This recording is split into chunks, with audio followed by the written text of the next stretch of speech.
Hello, Collective. Tingnan natin ang sitwasyon mo, okay?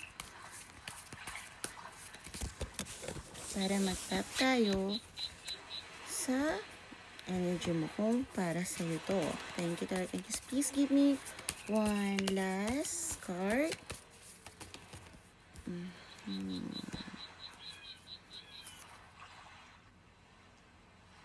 Okay.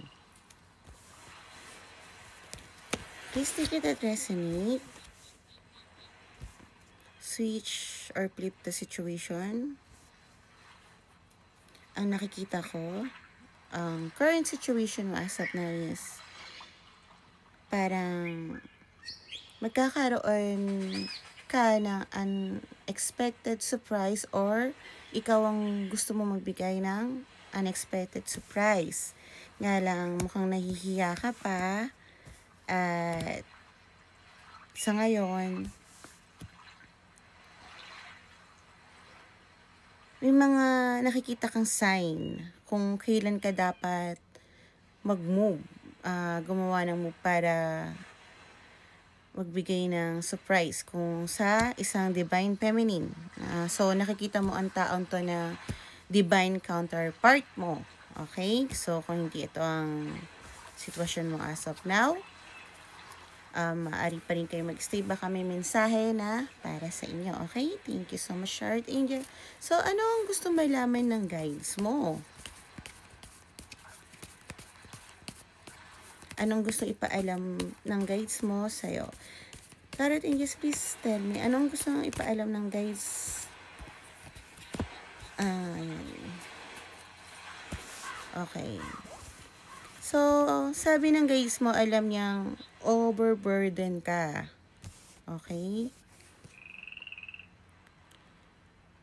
Kailangan mo i-release lahat yung sakit at ma-overcome mo tong pinagdadaanan mo. Bago mo gawin yung bago ka bumalik doon sa counterpart mo. Kasi alam mo na ibig sabihin ng counterpart, tingin ko dahil yun ang tingin mo doon sa taong gusto mong balikan. Yung pagiging indecisive mo daw at self-doubt, yun yung at saka yung iniisip mo yung sasabihin ng mga tao, yun yung reason kung bakit hindi ka makagalaw ngayon.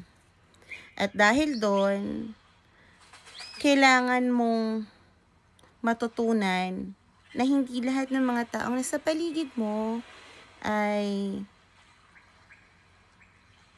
nakakaunawa, okay, kung ano man ang pinagdadaanan mo.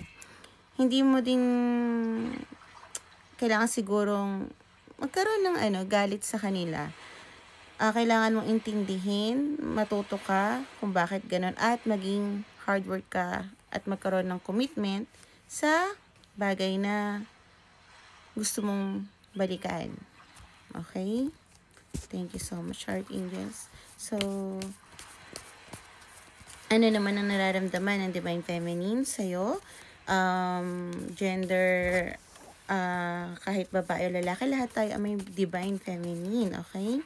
Anong nararamdaman ng Divine Feminine sa akin, Collective?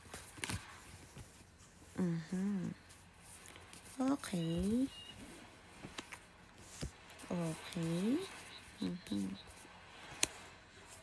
Thank you, Tarot Angels. Okay, yung Divine Feminine, nagkakaroon siya ng tower moment sa buhay niya as of now at nakikita niya yung mga bagay na totoo. Aquarius, Sagittarius, Libra, Virgo, resonate. Okay?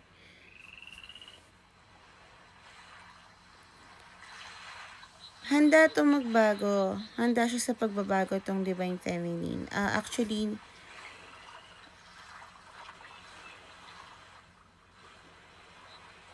meron na siyang na-establish, diba? May na-establish siya sa buhay tong taon to. Pero, parang, mukhang katrabaho mo to or sa work kayo nagkakilala. Basta parang, siguro may ginawa na kayong project kasi ang daming pentacles dito, okay? Nag-iipon siya at very independent and Divine Feminine mo. meron na siyang stability. Okay?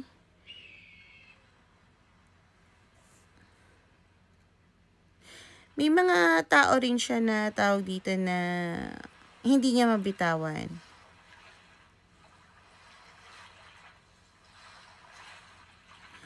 Okay, gusto kong tulungan ka.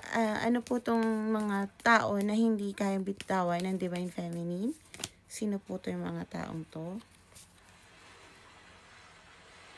Okay, ito yung mga tao na hindi okay. Parang inaano siya, parang dinidrain siya ng dinidrain ng mga taong to. Kinukuha lang ng kinukuha yung mga bagay na pinaghirapan niya.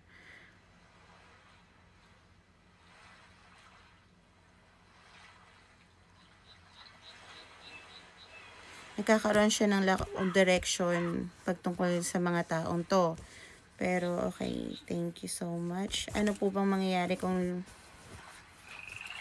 ma-overcome, katulad ng sinasabi ng guides ng aking collective sa kanya, ng guides niya, kung ma-overcome niya lahat yung takot at sasabihin ng iba, maging wala siyang pakaya, at dumiretso siyang lumapit sa kanyang Divine Feminine, ano po ang maaring kalabasan? Tarot Angels, please help me. Ano pong maaring kalabasan? Teka, gamitin natin isang card. Ano pong maaring kalabasan kung lumapit ang aking collective sa kanyang Divine Feminine after niya ma-overcome, sundin ng payo ng guides niya sa kanya? Please, Tarot Angels, help me, help us. Okay, thank you so much. Overall. Okay, overall, pag lumapit ka, magsisimula kayo as friends. So, maaring tawag dito, magkaibigan pa lang kayo ng taong to. Nararamdaman ko din na parang hindi pa kayo hindi pa kayo nagkaroon ng establish na naging kayo. Okay? Siguro kung naging kayo, maaring hindi natuloy, parang ganon. So, kung lumapit ka man, magsisimula kayo as friends, magkakaroon kayo ng happiness at magkakaroon ng strength during that time na magiging magkaibigan kayo at magkakaroon kayo ng chance in love, okay? So, aking collective, bukod dun, ano pa bang pwede natin ibigay sa ating collective? Please, guide ng aking collective. Ano pa? Okay. Kailangan mong bitawan yung mga bagay na na-establish mo na para magkaroon ka ng pagbabago. Kailangan mo maitanim ang strength ng pagbabago. Dahil ikaw, alam mo na kung ano to pinagdadaanan mo. Madalas sa iyo ko sabihin kasi yun yung totoo na word ng kambal dahil maraming tao, lalo na dito sigurado ako sa Pilipinas, na hindi makakaintindi at baka gamitin ito sa, alam mo na, sa panloloko ng iba, sa sitwasyon or pagmamanipula. Okay, tingnan natin. Ano pang sasabihin sa'yo ng guides mo? Maganda ang flow. Tingin ko na ma-overcome mo naman lahat yung mga bagay na okay, kailangan mo na mag-decision about sa love, tigilan mo mag-juggle, masyado ka na matagal sa hermit mode, ibig sabihin matagal ka na nagtatago. Kailangan mo nang ilabas ang ang katotohanan sa nararamdaman mo at sabihin sa kanya. Okay, collective, maraming salamat and always smile. Bye!